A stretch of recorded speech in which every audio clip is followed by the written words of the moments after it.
near you.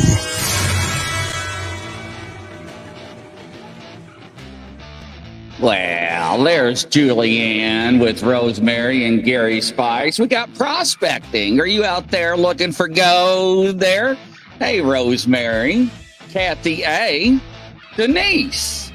Well, where's Crystal? I don't see you, Crystal. Huh? What do you say there, Gene Hudson? Well, where's Brian at? Well, welcome everybody to another edition. Nice to see you on this Wednesday evening. Thanks for tuning in. So, how you doing there, Tracy? I am doing well. How you doing, buddy? Ah, wonderful. There is Cheyenne. Welcome to the show, Cheyenne. Nice to see you there. Cheyenne is watching from up there from Ohio. So, a round of applause, everybody. So, a couple of things, right? Hey, Hannah. Welcome to the show. Round of applause for Hannah. So, first off, thank you all. So everybody's asking, do you have any other means to donate for your trips? Yeah, guys. All right. So I threw out there a Cash App. I threw out there Venmo. And I've got whatever else. I got Venmo, Cash App, whatever. And I got all kinds. So I threw it out there. Thank you all. Hey, Virgil, welcome to the show. Welcome, Eric. So thank you very much. It's out there. I really appreciate that. So I am going to Arizona and Michigan. Arizona, everybody keeps telling me it's hot. It's hot. And this morning I got a lecture to make sure I drank plenty of water. So yes, I'll be drinking plenty of water. And also, the other thing I wanted to talk about is that somebody is leaving the show and going on to better and brighter things. Tracy, you want to talk about that? I'm not saying it's better or brighter things. I just taking some time away from the show. It's been nothing but extremely happy with the work of the Grizzly. Great guy, great person. Just have a lot of stuff going on in my life right now. Music career seems to be maybe moving a little bit. The band's picking up and starting to get a little bit notice out there. So I got to dedicate a lot of time to it. I love the paranormal. I love the paranormal field. The people are great. And this show has been a blessing just to come across and meet a nice person like Grizzly and to meet all of you people, even though it's not face to face, just through text and stuff like that. Everybody's just great. It's been very, very positive experience for me. So thank you all for that. Yeah. So, ladies and gentlemen, what he's saying is his music career is starting to take off. So, yeah, congratulations, Tracy. That's right. Everybody's saying congratulations. Thank you. So I'm very proud of Tracy. He's put a lot of time into that over the past year and a half, and it's starting to have some fruition, ladies and gentlemen. So I'm very happy that he's taken off and that we get to see him grow, right? Like I told him the other day, however, the door is always open in all of our shows and all of our platforms for him to come back and sing or to bring his paranormal group on. So the door's always open for Tracy. So, so everybody's still saying congratulations, Tracy. Look at that. Look at all that love that you got. No, I appreciate it, guys. Thank you very much. Yeah. So the other announcement I have to make is that his replacement, ladies and gentlemen, the one and only, she's outstanding. She is fabulous. You all fell in love with her from day one. You asked for me to bring her back, not once, but twice. And Tracy brought her back. Welcome, the one and only, Ane. Hello there. Welcome, Ane. Hi. Hello. So Ane is going to slide right into there in home plate. And she's going to take over. And so welcome her aboard, everybody. She is now officially part of the Outlaw family. I know. Ain't that right, Julianne? So you'll see her full time now, not only on the crime shows and the psychic shows, but her own slot. So, that's very exciting. You all wanted her. So I once again ask and you shall receive, right, ladies and gentlemen? So, I know. Everybody's saying welcome to the family, Ane. So, so I was very pleased. However, if I die before I wake, the Lord will keep my soul, right? But I'm still going to come back and haunt Tracy. Remember that, Tracy? I'm going to jump up and down on your bed and play with your lights. So, right? So what we got going on tonight? You have somebody very famous and important, I see. Well, we got Michelle Roos is here. We're going to let her explain everything she got. She's like a jack of all trades in this paranormal fields, and really, really nice lady, and been wanting to get her on for a while now, and she got with us, and let's bring her on, Grizz. All right, come on down, Michelle. Welcome. How you doing there? I am doing wonderful. Thank you for the invite. I'm excited to be here tonight. So, I love talking all spooky. A little bit about myself. I actually was born with my abilities, but my abilities are a little different. I don't get a lot of the beautiful love notes, like, a loved one that passed and give you, I'm still thinking about you. As I was growing up, everything was like a nightmare because my imaginary friends, they were really scary looking. They were kids that had half their face gone or something wrong, and I could never figure out what the heck that was. And so I stayed in this state of fear for the longest time.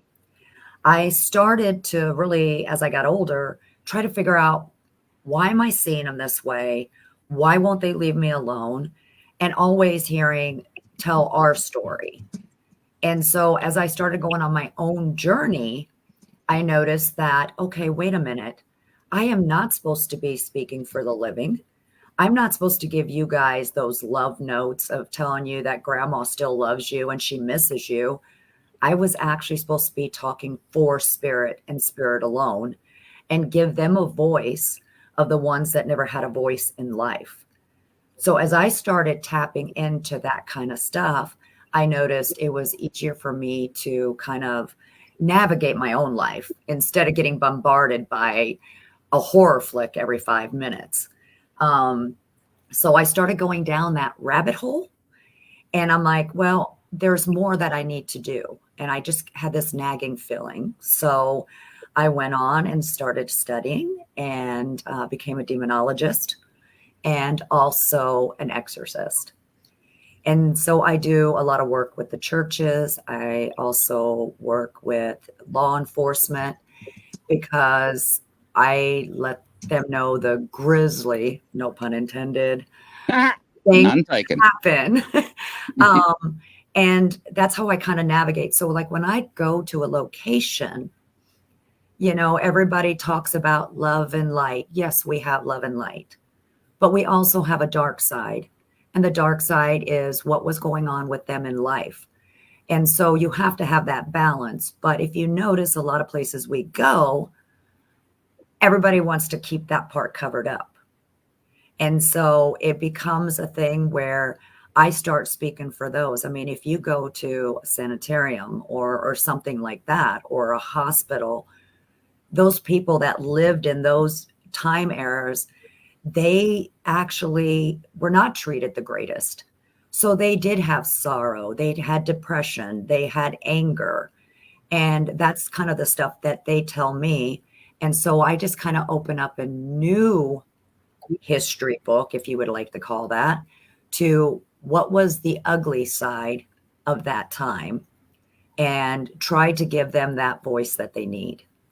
And that's me in a nutshell. Interesting. How was it with your family, with your gifts? How did they take it? Well, not so great. So I grew up in Europe, and it was one of those, when you talked about it, they're always like, oh, your imaginary friends, or, oh my God, those are tall tales. Where do you come up with this stuff? So it was kind of like trying to navigate, because at some point in my life, I thought I was going crazy because they would talk about those things.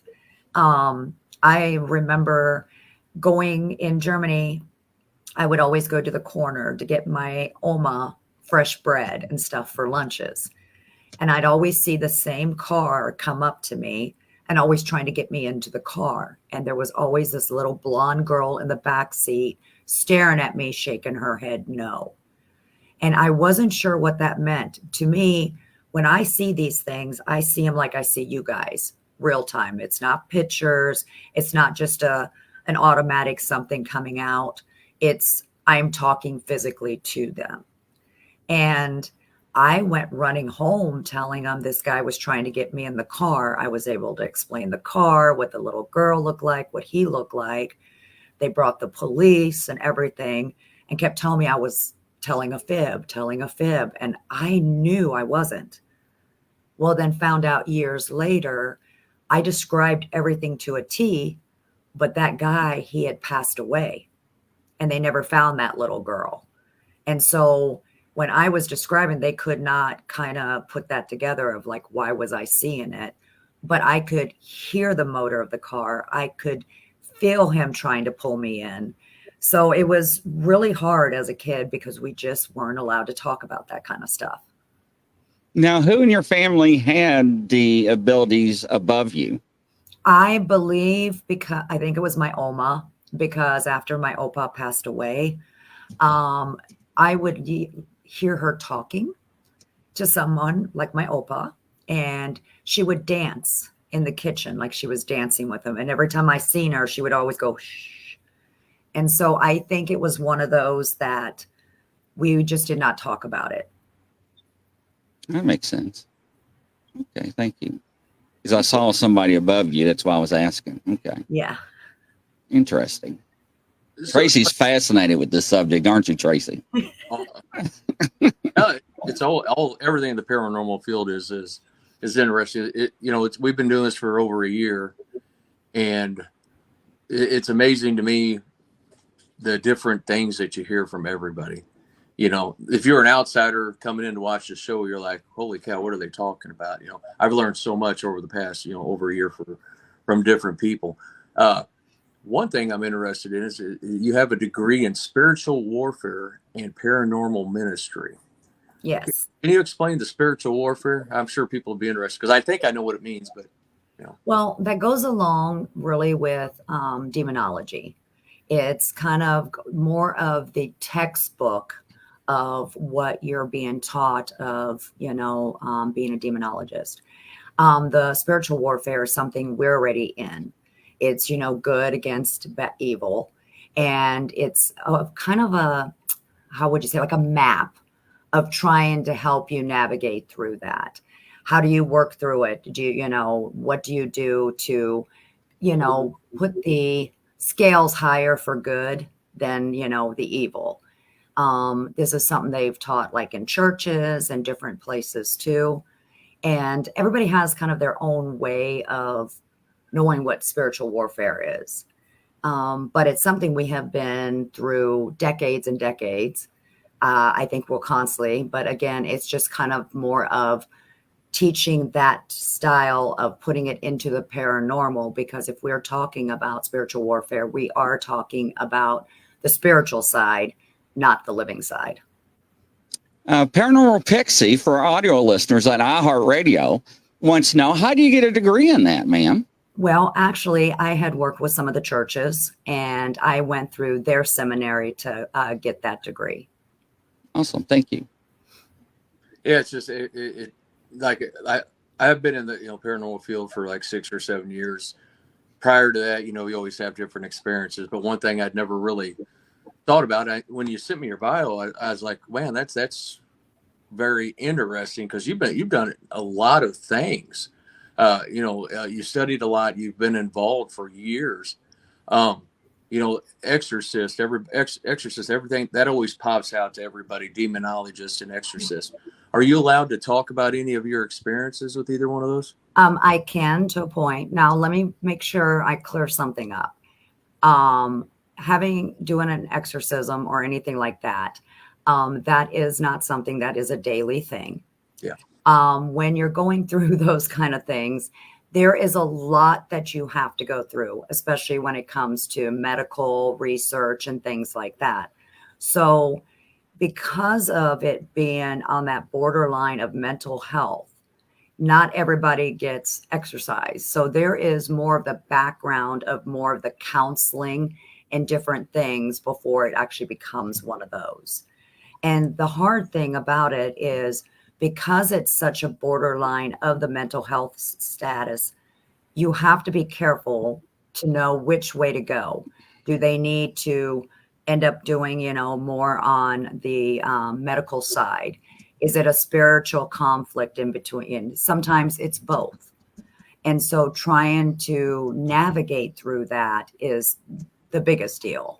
So I don't go running into homes with a cross and say, demons be gone. Yeah. We're not sitting around kumbaya and saying all this stuff to get it gone. There you go. Yeah. But it again, there is so much in the background. When people just lightly say these things, everybody assumes that I am, constantly at somebody's house to exercise their home or their family. But there's actually more details in doing all those. And those can take months and months and months, and they still deal with people for years.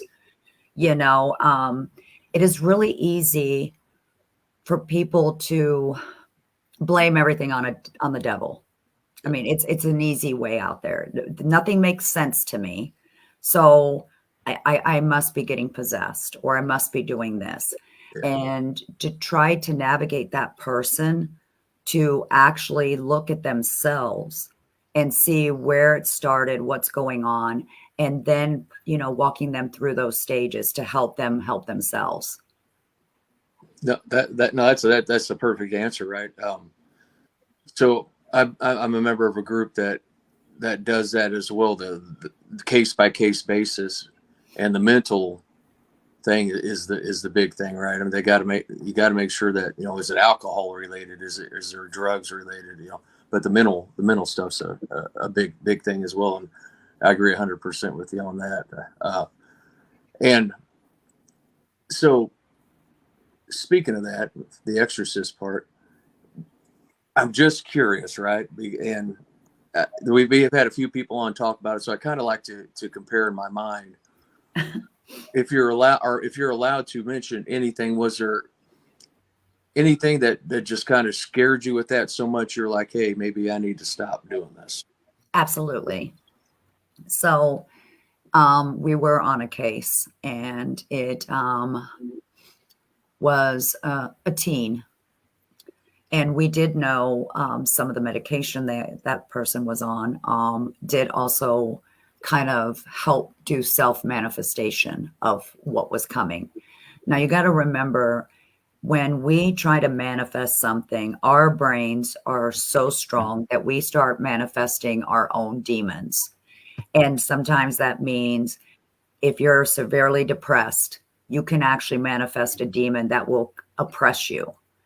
But the thing was, this person believed so strongly that they were possessed that they actually did some of the physical things that would make you believe that. How they distort themselves and do different things like that. I'm going to tell you, the crazy thing is when somebody's walking on a back bend and they switch and turn their head, that's when you step back and go, whoa. Yeah, I'm good. Yeah, I'm good. I only seen this in the movies. What's going on? And then when you have, the clergy there and they're like, okay, this is your department. You figure this out and let us know, is there really something dark here and everything? And you're going, wait a minute, you guys are the big guns. Yeah. What's going on here? So it's just human nature of going, okay, I know I see really dark things. And that's why they call me in. What do you see around it? How do you do it? Kind of do the guidance for them to continue doing their work. I do not read the scriptures of deliverance and stuff. That's what they do. I am there to help them and make sure everybody's safe. So just so people know that. But when you see things, when somebody is so strongly thinking about, I am possessed and that's the only way, it will manifest the way they actually will act and be. We got a question for you from Julianne. If someone gets attacked or possessed, Do they need to take it easy afterwards or for a while? Is it emotional, mental, and physical? Just asking. She doesn't know. Thank you. So it's all. When you're going through things like that, it does become an emotional, physical, all of it, and spiritual. You have to remember when we start getting played with, trying to get pulled and tugged, it is one of those that it's not just a one and done. There is things that come in play afterwards. You still need to be speaking to someone. You want to make sure that you don't open yourself up again to have other things happen. And again, like I said, if there is any type of mental health that is involved in it, you have to make sure the doctors are aware of what's going on. Can it be their medication? Is it not doing something right? You also have to watch because a lot of those people become very suicidal. And so you really have somebody's life in your hands, and you have to make sure you dot all the I's and cross all your T's. Denise wants to know, if you don't mind, can you tell us and give us one of your stories or examples, please? Story about a possession? Yes. Okay. That was the young guy that we were talking about. He's still, he ended up getting baptized. Still struggles with a lot of things. But each day gets a little better. But I think what's going to happen as he keeps, growing and moving on, he is going to struggle with the anxiety of what he went through. And he's kind of like that borderline, to be honest. So we actually keep tabs on him and call and just make sure things are still going well. If we start seeing it, teeter to the wrong side, then we will actually step back in. If once possessed, is it easier to get possessed again? Absolutely. I know somebody's got that question. I just want to throw it out real quick. Yes. Because again, you have already opened yourself up. But people got to remember, when you get possessed, it's because you are allowing it. You got to remember that we have free will. So any demon, if you want to go down that road, can oppress you, can do infestation, can do all of that. But it cannot possess you unless you allow it in. So you're not just going to walk down the street and a demon just jump off of a building like you see in all these movies and shows and say, hello, we're possessed. This is something they don't have a time, they can stay dormant, beyond years, but they can mess with you. We've had people that have been messed with for over 10 years, but you have to stay strong and you do your own faith base. So it doesn't mean you don't have to be religious. You don't have to walk through a church door.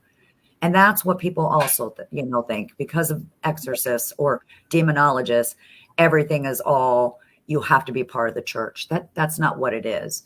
Your faith-based, what you feel the strongest with is what protects you. That's what saves you. Because I go in with my own belief, but I'm not going to make that family go through that same belief, because then again, you're not going to get the true factor of what they need to protect themselves. So, demons have been around longer than anybody or anything or even Earth. And they're always going to try to meddle and try to get into things. But you got to remember, every other faith base also have their own demons. They all do the same thing. What they want to do is, how many people can they get to their side? It's kind of like a school ground fight. What gang is better than the other gang? And that happens in the spiritual world. And so you are your strongest protector because you hold on to whatever faith base you believe in to help you. Interesting. 2 questions came across. One from Little Twisted. Are demons disembodied entities of Nephilim? No. Denise asks Michelle, suppose you are sick at the low moment. How can you stop them, referring to demons, from coming in? Well, you can be really sick and everything, but as long as you don't say, hey, come on in, I got nothing better to do, you physically and wholeheartedly would have to invite them in. Will they come around you and mess with you and make you start thinking you're going crazy? Will they mess with you that when you turn on a radio and you hear a song, you think it's your story and how it's putting you down, that you're no good and nobody wants you? Those are the things that will happen, but they will not go inside of you unless you ask them to. We see it on TV and everything so much that somebody just, in their home and poof, there it is. At some point, you have stepped up. If they're coming into you, given that you can cross this line now, you can have me, you can do this. That's why when you look at a lot of people who really think that they've gone through this possession, they've gone through straight up hell, then those are normally the ones that will end up taking their own lives because they don't want the demons to have their soul. Interesting. Crazy. So we're talking about all the demonology. We're talking about all the you would be someone that if I was like, hey, let's go on a ghost hunt, I'd be expecting you just kind of walk through, go, yeah. I mean, because I wouldn't think anything would really surprise you or really terrify you on a regular ghost investigation. Have you had anything, even with all the other stuff you've done and stuff you've been around, have you ever been on the investigation where you're like, holy crap, did that just happen? Absolutely. I will jump and I do get scared because, like when they come into your face and you see their face and they look like zombies, it catches you off guard because you don't know what type of spirit it is. Is it something that's very angry or is it something that just wants to be heard? So I catch myself. I know I had a chance to go investigate a location last weekend, and I knew this thing was coming at me, but I couldn't physically see it. And so that catches me off guard if they're not showing themselves, okay, what are you and what are you doing? And it literally punched me in my back. It made me fall over and there was a spot. And that was because it wouldn't come in front of me. It stayed behind me and I knew it was there, but I couldn't grasp what it was. And that's when I get real nervous because I'm like, okay, we're about to get something that's not so nice.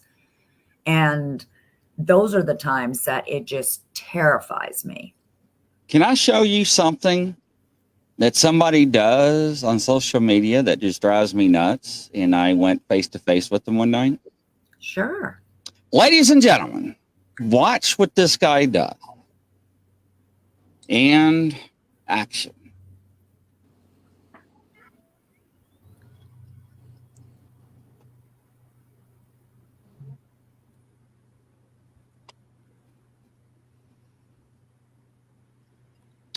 So people come to him to request a demon to be put inside of you. Are they paying him?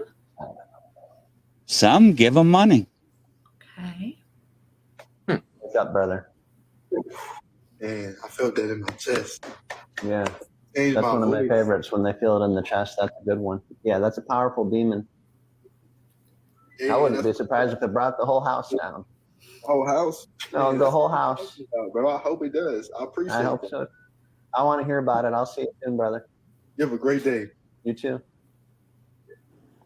We love him. And he just made money just off that hat. Salami, thank you so much for the cowboy hat. Good fella. Yeah, we possessed him at least, 4 times? I think we possessed him 4 times now. He's been having a lot of demon experiences. His house, it's been... I'm going to stop because I don't like watching it. I just want to show you what happens. It's insane, people. It is insane. I actually went toe to toe one night with him. And I actually prayed for him. And he kicked me off his live. Of course he will. I know, Teal Real. And people go out there and pay him and give him money. Now, let me let you guys know, this is a little secret between your listeners. Yeah, absolutely. A demon doesn't want you. They hate us. They want nothing to do with us. So they're not just going to jump in your body because they don't need us. They are more powerful without us. The only reason they try to possess us is to make a mockery of God and saying, look at who we're taking away. So this stuff, people thinking they need a demon to be stronger. Okay, well, that right there is total BS. Second of all, you cannot control a demon to go inside of you. They do what they want. They hate us so much because we're loved by something stronger. That's why even in the Bible it states, God let the devil know, you can use these humans, toss them around like rag dolls, but one thing you can't never have that will always be mine is their soul.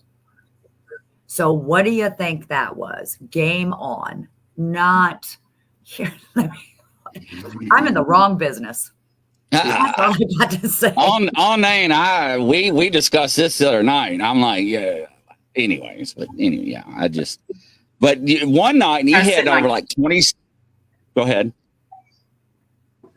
Go ahead, on Nane. What? Oh, that's okay. It's good that you talked over me. No, really.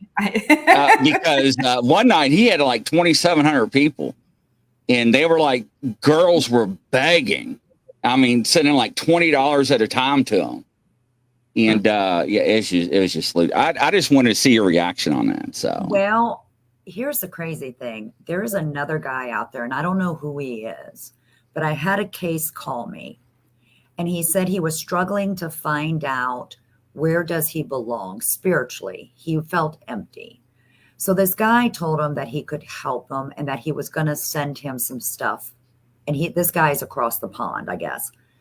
And he told him, listen, I'm gonna help you find that spiritual strength and all this. And he sent him, and I don't know if it was tea or what it was.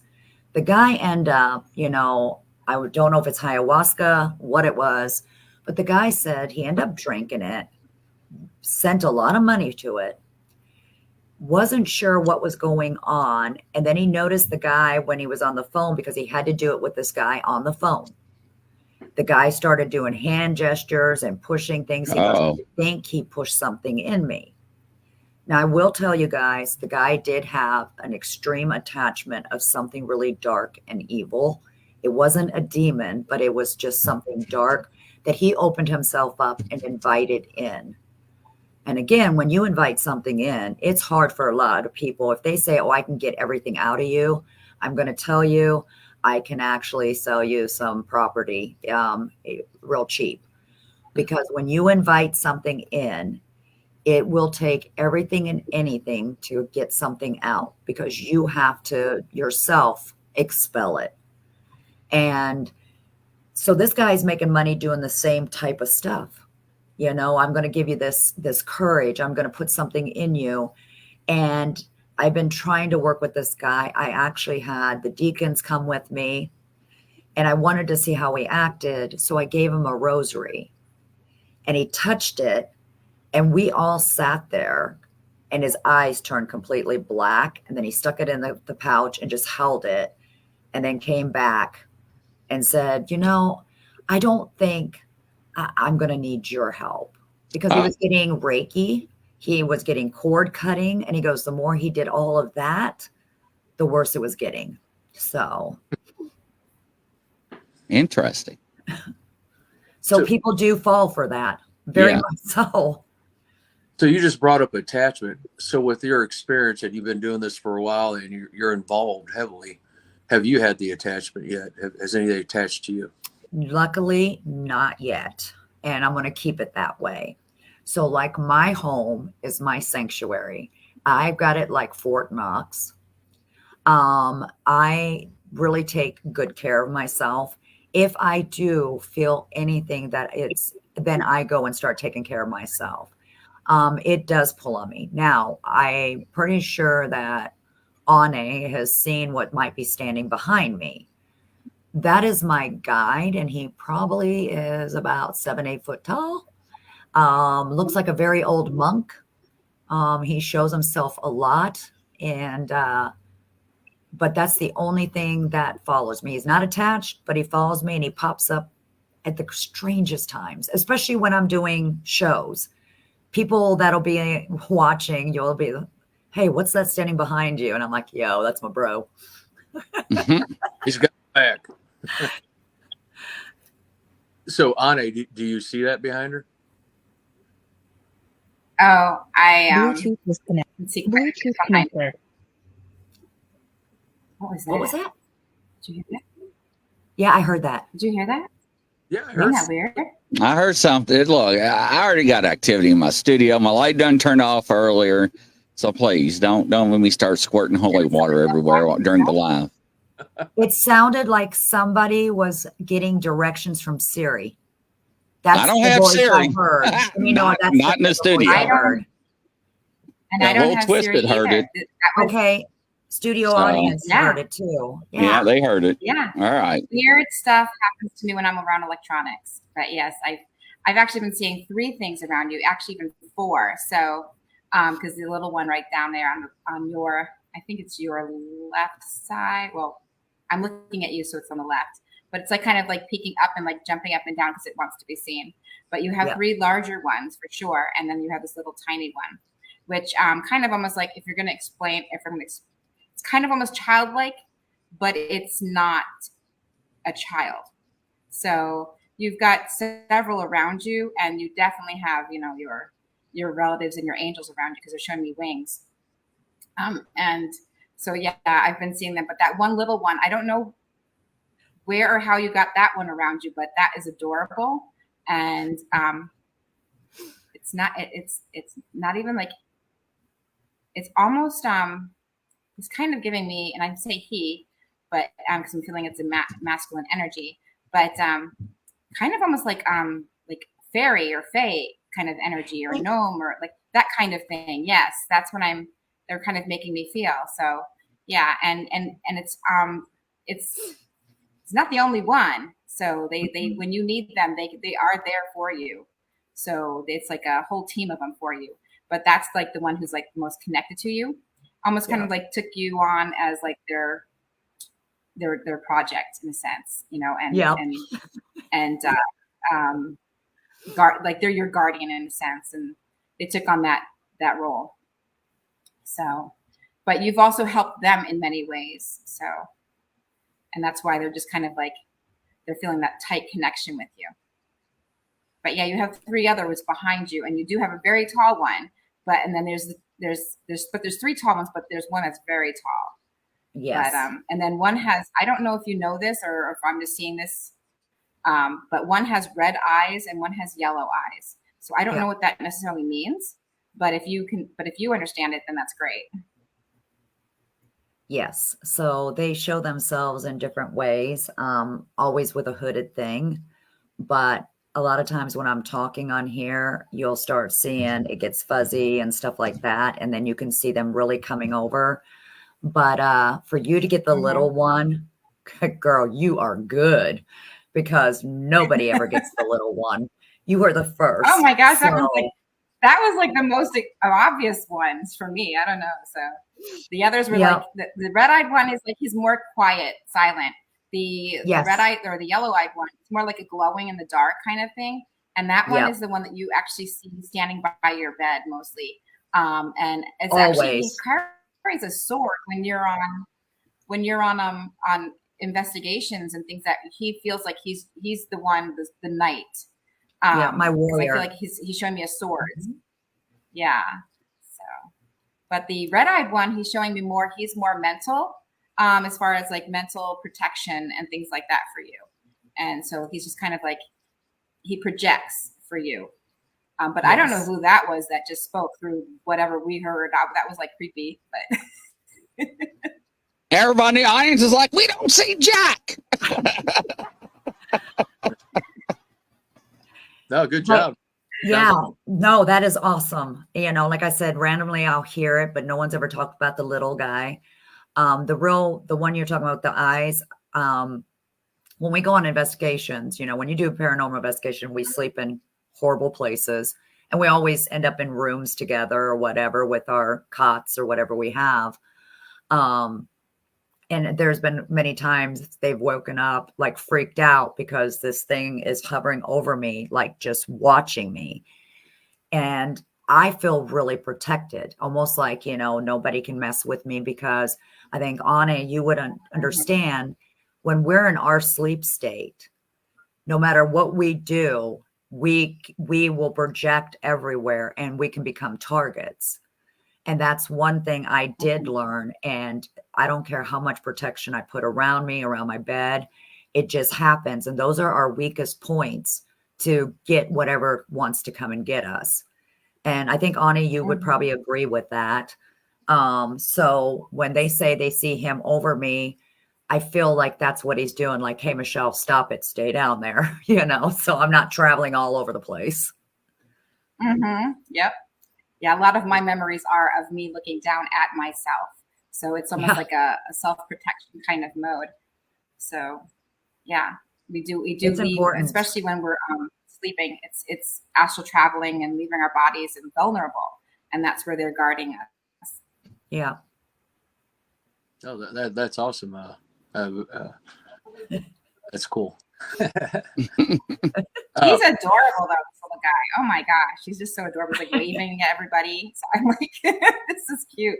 So you brought up investigations, and you're the founder of Riverside, Iowa Paranormal. Yes. What obviously Iowa, right? But yes. You've been this for a long time, so you've done some pretty big investigations, I'm sure, throughout the whole country or even overseas. We're actually getting ready to go to York next month, London and York. First of all, have you ever been to York? Have you ever investigated anything there? Because they say it's like the most haunted place in Europe. No, I haven't. I did Scotland. Actually went on the trail of, the witches, the massacres and stuff like that. And in 2025, September, I've got like an event. People pay tickets to come with me, and I'll be going over to Ireland. So I'll be going on those trails of haunted locations. And guess where I'm going? I'm going to a fairy fort. And I'm so excited. Wow. Oh, that's cool. I thought she was going to catch on. She'd be like, what? You'll have to go to visit I own 5 square feet of land in Ireland. So you have a tree stand on my little spot of land. I have a little the English potter at the Renaissance Festival made me a little castle and moat for my little plot of land. So that's cool. I'm so excited. I can't wait to travel there to go do it. You could join me in Ireland. Good luck there. Yeah. So I'm pretty excited for that. And I love it that it's gonna, it's a small group. It's all, it's everything's paid, and so they're stay and all that, but they'll be able to experience all that first stuff with me. And that's what makes it so exciting because, we start bringing to life some of the stuff that's out there. And to me, it's like, I'm like a kid in a candy store because I'm like, this is a new thing. This is not, haven't heard stories. These are off the beaten trail. So it's not your big things that, like the Conjuring house, you think about it. It had movies, it has all that. So there's so many different stories out there. And even if you go in there, like myself, if you see something, it's hard to talk about it because you're like, people already have a way of thinking what that should be. So going to places that people don't really know about and you go for the first time and you really see it, love it. Love it. We had talked a little bit before we came on about, you're actually just explained something that to me it really isn't well known. The Edinburgh Manor there, which is near you. And you have a lot of events there, or you do a lot of hunts there. Maybe now's the time you brag about it to everybody that's listening and make them aware of it. Well, Edinburgh Manor was first established as a poor farm. So a lot of places in the Midwest this is only what I know about the Midwest. They all started as poor farms, and that was actually mainly women and children. So when a woman lost her husband, back then, women, we were not allowed to own land or anything. So if it was a family member that kept it, then maybe you were lucky to live there. If not, you just got dropped off somewhere and you would be able to live for free with your children, but you kind of help work, farmlands or different things to earn your keep. Well, after a while, then that turned into a lot of them turned into asylums. And Edinburgh Manor being where it's located from the Midwest, from like Nebraska, Ohio, different areas, be about middle of the night, they would just drive by, drop people off, drive off, and never come back. And that happened to a lot of places in the Midwest. That's how they were able, to figure out, okay, we're just going to stuff a whole bunch of them here. Some might have had mental issues, and again, like women, if women spoke out or didn't act right, we call it postpartum depression after childbirth. Back then, they didn't realize that stuff. So now my wife is tainted, something's wrong, I'm just going to dump her. And that a lot of that stuff happened. Children who had any kind of disabilities were dumped off there. So that place had seen different, stages of things. They did think about it. We wouldn't have the medicines and the stuff we have nowadays if it wasn't for those who actually sacrificed themselves in those places of learning how to take care of mental health or anything else. When you go to some places that have TB, these people were dropped off. They had to give all their goods that they had with them, and they knew they were never going to leave. So you keep having all these different things. And then when those started rolling down, they needed to do something to keep the money going. So now they're taking all that's already been there and now making it into a nursing home. So now you got people at the end of their lives dealing with all this spiritual energy all over the place. And then they go. And then finally, when there's nothing else, they close them down. And when I mean close them down, it's they turn off the lights, walk out, and leave everybody's personal information behind, everything. Like these people just don't want nothing. We're just going to sweep them off. And you think about all that type of energy that's stuck in these buildings and the torment and the anguish, of not feeling loved or anything like that. It actually comes out in spirits that are there. So again, we talk about manifestation. Well, when you have something that is so big and so bad at some point, their manifestation would be a big, dark, black entity that, never had the power while they were alive, but now they're going to try to show themselves as powerful. And those are the things I see. So it doesn't, that's why I always say everybody's just too quick to say demons, but a lot of times it's the manifestation of this energy that has created something that would be like a demon, the characteristics of it. But this place is amazing because you have all three levels.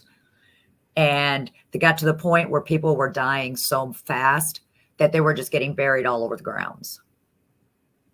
So. No, thank you for that. And for anybody that's looking for a place to hunt, that's definitely, it scared the heck out of my wife, and it scared me some. I stayed in there after dark, though she didn't. So you offer services. Let me rephrase that. You mentor, right? Yes. That's something that Grizzly and I talk about a lot, and I'm sure Ani agrees with us. We got to get the other people, the newer people into this, and the people that are just wanting to start. We don't want to see the people fly by night people just taking their money from them, trying to show them, hey, this is how you hunt, stuff like that. What's your best advice to give newcomers coming into the paranormal field? Throw your egos at the door. Quit worrying about 5 minutes of fame. Yep. Because spirits want to talk. They want you to know they're there. They want to let you know what's happened to them. You need to go in with an open mind and think about when you're going into that location, you're going in to speak to them, and not worry about how many clicks you're getting on, TikTok. And that's the bad thing. Because of that, it's kind of made the paranormal field look just really sloppy right now. People are nasty to each other. And this word para unity, whoever came up with that, I'm not sure, because it's never existed. Exactly. And it just gets thrown out there. Just like, thrown out there like beads at Mardi Gras. It just doesn't work. The biggest thing is when we started doing this with Riverside Iowa Paranormal, it wasn't about going to do events or going to do different things. We did it because there are still families in need of help. Sometimes there's things going on in their homes. They don't understand it. They don't know who to call or talk to, because nobody will come anymore because they can't use their cameras and put it live or do anything else. The reason we started doing events, we do not charge any families for our services. Nothing. So the events helps put gas in the team's cars, or if we go too far out, maybe a hotel, so we can spend a couple of nights there helping these families. That is the concept of what Riverside Iowa Paranormal does. We're not an event center. We're not trying to make a quick buck. When we do our events, people know when they buy that ticket, 50% of that ticket goes to the location for historical preservation. The other 50% go to help families in need. We get nothing. We all have day jobs. Yep. So we're still, I don't know how many are out there, but we're really the only ones that get a lot of the calls. There's some we can't go to because they're in different states. It's really hard. Yeah. But we can try and help navigate them. If we are on FaceTime, walk around with them, listen to their story. Because even though the paranormal is in everybody's face right now, there are still a lot of people that are afraid to say something because they don't want to be said, what kind of medication you on? Does that make you hallucinate? They want to be believed. And that's the part that's missing out of the paranormal field right now. So that being said, and this being my last show, is last time I'll probably say it. So I started a social media platform called paralinked.com, PARALINKED. It's basically a Facebook, but it's for the paranormal only. It's 100% free for everybody. They come do their listings, get opportunity. I encourage everybody listening or, watching later on, whatever, to get the opportunity to check it out. You can post on it, you can do all that stuff. So that's just my little plug for that. But I'm like you, I don't really believe in charging people for nothing. If it's something that we're really interested in and we want to help people, that's what we do. I mean, that's one way I found that I could help people was by starting that. I mean, we've got a lot of followers. Obviously, we would love to have more because we want to spread positivity in the community. People post positive stuff. That's what we introduced that for. Now, one other thing I wanted to talk to you about, and sorry, Grizzly and Ane, if I'm rambling on here. You offer removal and storage of haunted items. So we've had other people on here that offer that too, right? So I'd like to know, and I'm sure everybody listening would like to know, what do you consider to be your most haunted item, and why do you believe it's haunted like that? Well, a couple things. So I do have a lot of haunted objects. They're not in a museum. Nobody gets to come and see them. I have them locked in an undisclosed location, gets blessed, taken care of that way. The only thing that ever really jumped out at me that just kind of threw me for a loop, I know there's something on it, but haven't completely figured it out. So it's still a little bit in that play, but it's a samurai sword and it still has blood all over it. And when the guy said I need to get rid of it because I was using it to cut myself during rituals, but for some reason, the more I cut myself, the more the rituals got darker and darker. And now the sword is talking to me, wants me to kill myself. And he was going on. And he goes, I need to get rid of it. Can I just send it to you? And I told him, okay, send it to me. And so it still has blood on it. The energy on the sword itself, we actually use gloves. I wear white gloves when I'm touching these items just to protect myself. but just going close to it, it has this ominous feeling. I don't know if it's because of the rituals or what it is, or was it because he was doing self-harm? But that one, I've got it in a case. It's locked. It's got salt around it. It's got everything, I think. It's got all the little crosses and all that. Because I don't think it needs to be disturbed. I think it needs to be just slide still and nothing else. I don't blame you for that. And again, we don't put it out in the public. We don't show people stuff. We don't say what is haunted, what isn't, because I will tell you there's some items that people thought were haunted that I can say that really aren't. But I'm not going to send it back to them and say something. I'm keeping it away. Their lives are better now, and that's how it's going to stay. So we don't, it's not like we're a traveling carnival and say, look what we have. Now, you do a podcast of your own too, don't you? Absolutely. The On darker Tuesday. side. Yeah. So they just on YouTube. They come find you on YouTube and. Absolutely. I do it with the UNX network. It's every Tuesday night at 7 p.m. Eastern time. I try to look pretty much the darker side of things. Everybody wants to talk more of the lighter side of things. I kind of go down that hole because just like when we're talking about cryptids, UFOs, again, they have their dark side and light side too. So my guests, we kind of dig in deeper and say, okay, well, we hear A, B, and C, but let's really talk about D that nobody else is. And we kind of go down those trails. We have some fun ones too, but I try to keep it a little bit more of the, even conspiracy theories. How did it get started? What was the dark path it took and things like that. I tell you what, Grizz, you're going to have to get her back on because there's a lot more to talk about. Yeah, absolutely. I don't want to touch anything, and we're not going over to her house for dinner. I'm just saying. It's not in my house. It is very far away from my house. All right. But it's definitely not with Zach Bagans. But I guarantee if he's seen it, he'd probably get me some cash. Probably would. Yes, probably would, ladies and gentlemen. So, yeah, I was like, woo. I was like, I'm not sitting at that table eating. No, I'm just saying. But anyways. So how does everybody reach out and find you and follow you, Michelle? Well, actually, the best way to do it is just look me up right on Facebook and you can follow me. I put everything that I do on there. I also have our page for Riverside, Iowa Paranormal. So if you're interested in knowing some of the events we go to, the events are very inexpensive. We don't charge a lot of money, and you know that your money is going to something good. And we'd love to see a lot of you in the dark. Oh, awesome. Fantastic. All right. Well, Tracy, I'm not going to cry. I promise. I know. It's been a blessing to meet you, Grizz, and I appreciate everything that you've.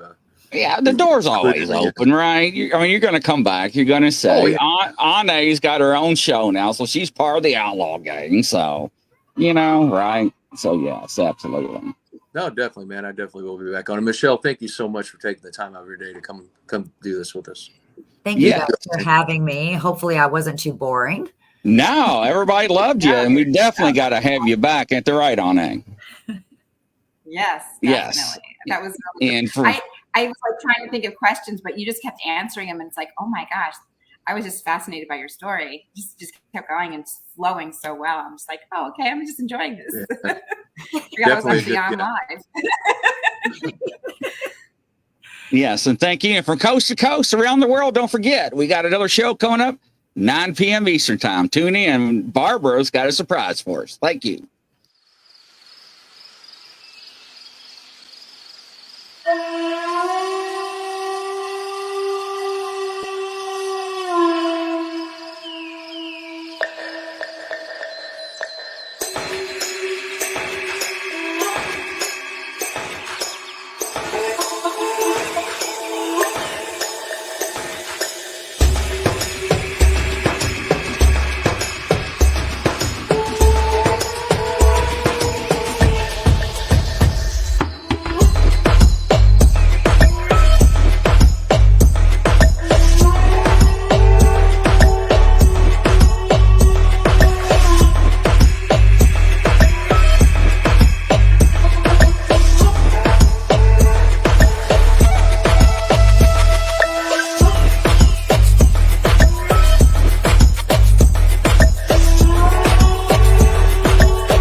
Coming to a YouTube channel near you.